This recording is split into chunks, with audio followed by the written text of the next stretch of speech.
Ms. Powell is unfortunately unable to join us today, so I will be filling her role.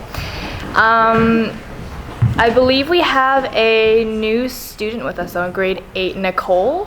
Do we have a Nicole here with us? Yeah, you can stand up so everyone knows. Welcome her to our community. We're very grateful to have you with us here.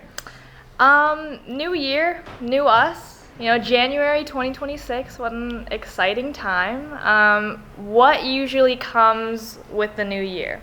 Do we know? Usually we have some resolutions, maybe? And I find that at the beginning of the new year, we're always very hopeful, very motivated. Would you say motivation is high at the beginning of the new year? Yeah.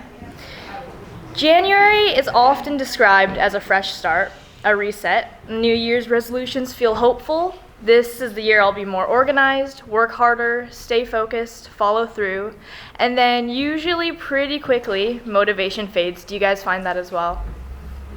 Yeah, I would say so.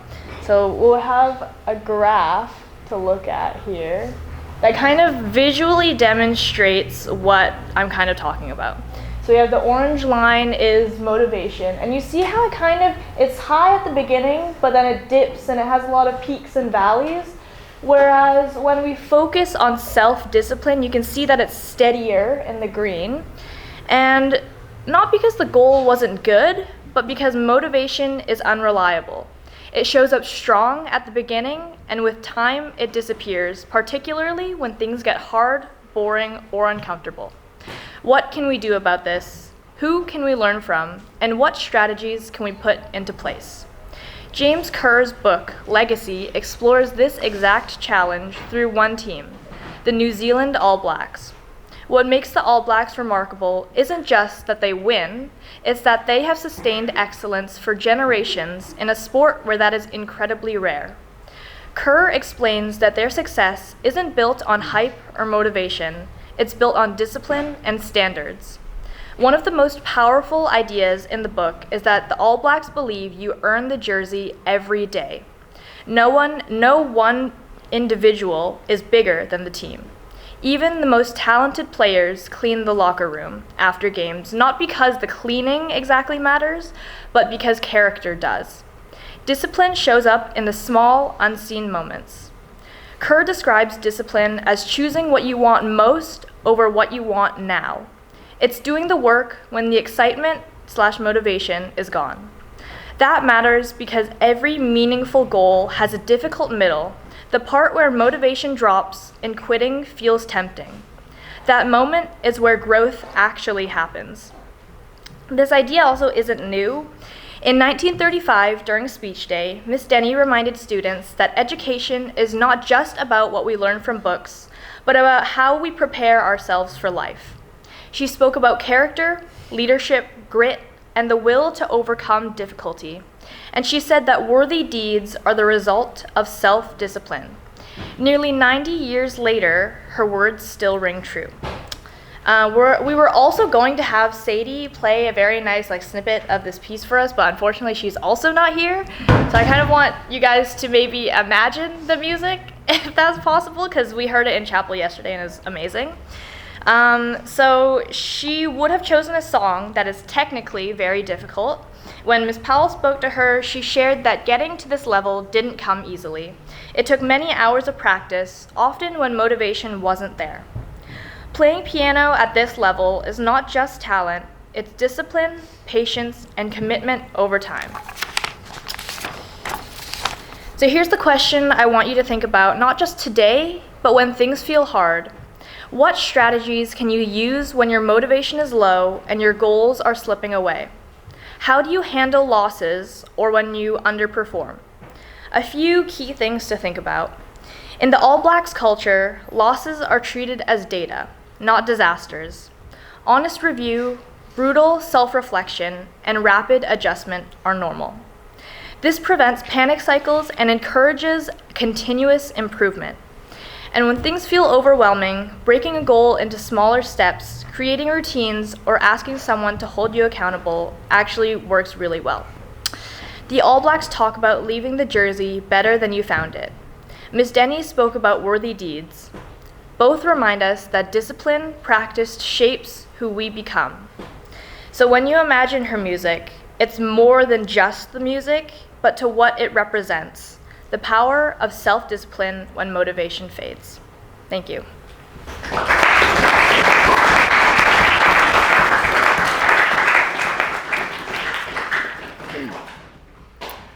Hello everyone. Like Isabel said, the new year often feels like a fresh start. It's a time where we set goals while making promises to yourself that this is the year that you're finally going to commit to that thing you've been waiting to do since last year. We tell ourselves that this is going to be the year we stay organized, work harder, and finally follow through. But for most of us, that motivation fades early in the year. Life suddenly gets busy, and those goals slowly turn into maybe next year. That's why today, I want to help you push that motivation all the way through with the power of self-discipline. Now let me get something out the way. Discipline is not about being strict or living without fun. It's about controlling your actions so the choices today line up with the goals that you want to achieve. For most, at least for me, discipline did not come naturally. To be completely honest, I'd rather be sleeping, playing video games, or just being comfortable instead of studying or doing things that push me forward. When I first started at QMS in grade 8 and 9, I didn't have much self-discipline. I'd leave work to the last minute, and I would heavily avoid studying if it meant hanging out with my friends. But when I got my grades back, they showed me the truth. Without self-discipline, I wasn't getting the results I wanted. That feeling of disappointment was the wake-up call I needed. What I began to realize is that discipline doesn't start with huge life changes. It starts with small habits. I started exercising, stretching whenever I could, tracking when I was eating, and most importantly, I pushed myself out of my comfort zone. The small choices that we repeat every day shape who we become. It's literally encoded in each of our brains. Your brain actually rewires itself based on what you repeatedly do. The more you choose responsibility over comfort, the easier it becomes to make that same choice again. As you develop good and healthy habits, discipline stops feeling so much like a struggle and starts becoming a part of who you are, training your brain to expect growth. When I implemented these tiny habits in my life, bit by bit, they really showed in my work ethic. However, this isn't to say I'm perfect. I still struggle with discipline daily, and although I try my best not to, I sometimes hand in assignments late or make excuses not to show up. But I've learned that struggling does not mean failing. It means when the time is right, I have to keep choosing growth over comfort. That's where the consistency matters. Discipline isn't built on one good week or one good motivated day. It's built on showing up again and again, even when you're tired, unmotivated, or uncomfortable. Consistency is what turns habits into character. The program here at QMS is designed to prepare you for the future. We have staff ready to guide you into the next step of life. But the future isn't in their hands, it's in yours. While there's loads of support here at QMS, universities, colleges, or jobs usually won't be there to hold your hand. With self-discipline, you learn to hold your own hand, which means pushing yourself and not giving up when things get difficult. Self-discipline is not about being perfect every day. It's about showing up. When you do that, the rewards eventually follow. Discipline builds character, resilience, and trust in yourself. When you're applying for university, chasing a job, or working towards a bigger dream, those rewards become clear. The habits you build, the way you train your brain, and the consistency you choose today is what will open the doors of tomorrow. Thank you.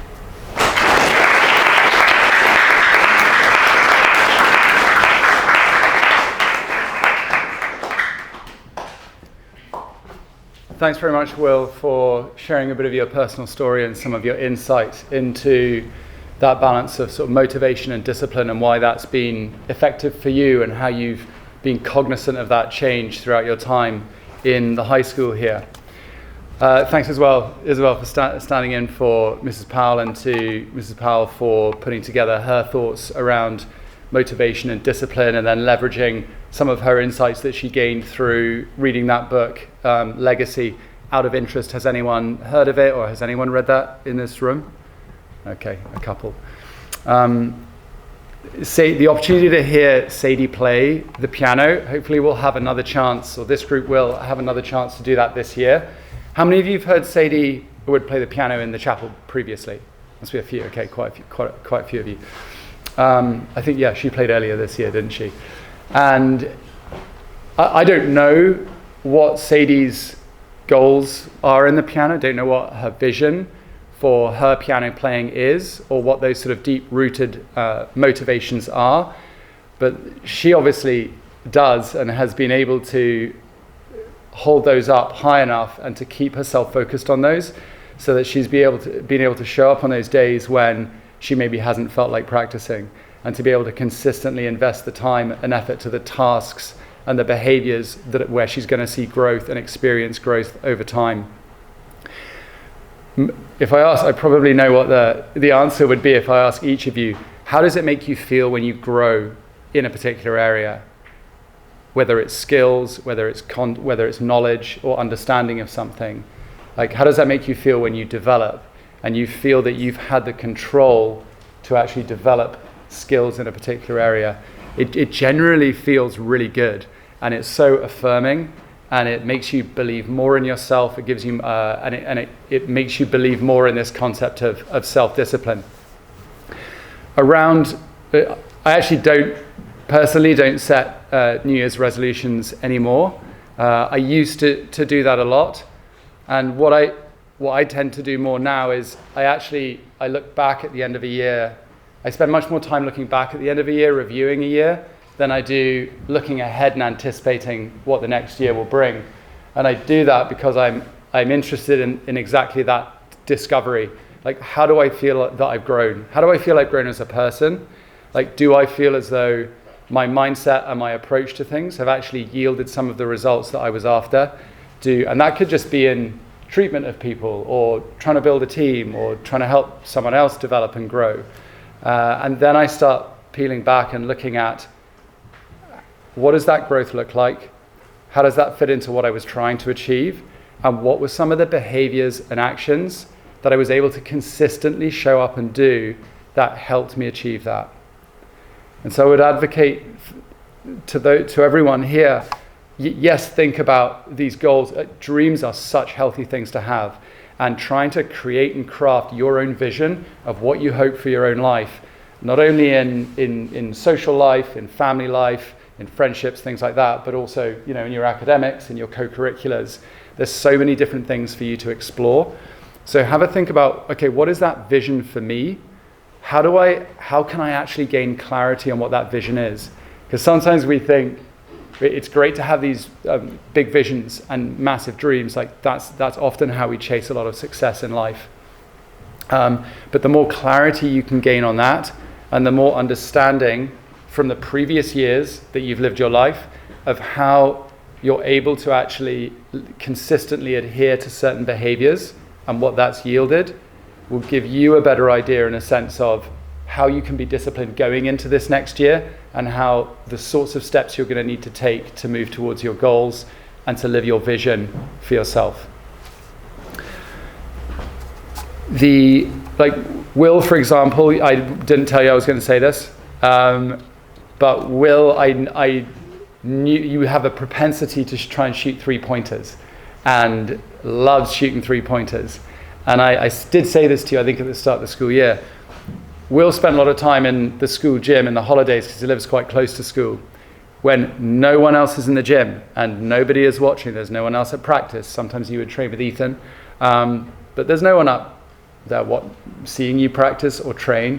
There's no one watching Sadie practice her piano and develop her piano skills.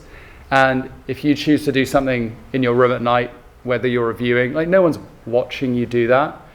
And so one of the things that I've noticed a significant growth in Will's accuracy and 3-point shot accuracy over the last couple of years, because that was a goal, that was something that he wanted to develop, something that he wanted to improve.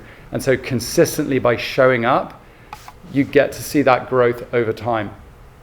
And so this is where, by noticing that in your past and recognizing that in your past, I think will help give you more staying power when your motivation dips as you move through January and February, because you can say to yourself, well, I was able to consistently do that in the past and achieve my goal and create growth, and so I can do that in the future, and I'm less dependent on external motivation factors of having people with me at training, watching me train, or being with me in the classroom, or watching me work. And the self-empowerment that you get from taking that level of agency in your own life and realizing I can take control of myself, I can take control of my behaviors. And the more disciplined and the more control that I have of my values means that I can share them with those around me more consistently as well. Okay, so I think hopefully you'll see it'll be a fulfilling and an uplifting recognition. So I would just offer that to you as well, as is the power of reflection at this time of year in helping you realize that the learning that you gain through that is what's going to power you through to your goals that are upcoming for 2026. And I bet there are some really big goals in the chapel, and I hope you're excited about that and you're looking forward to getting after it, and try and keep your own spirits and belief up inside you, that even when your motivation wanes, growth happens over a period of time. And just like when you look back to last year, you see the growth and you don't always feel it in the weeks and months, it's going to add up. Okay, and believe in yourself that you're going to make it happen. Excellent. Have a great week. I think the sun is going to come out and brighten the days up over the next few days. And yeah, I just wish you all the best with your personal journeys on this. And yeah, good luck with those visions, and have a good lunch. Enjoy the rest of the week.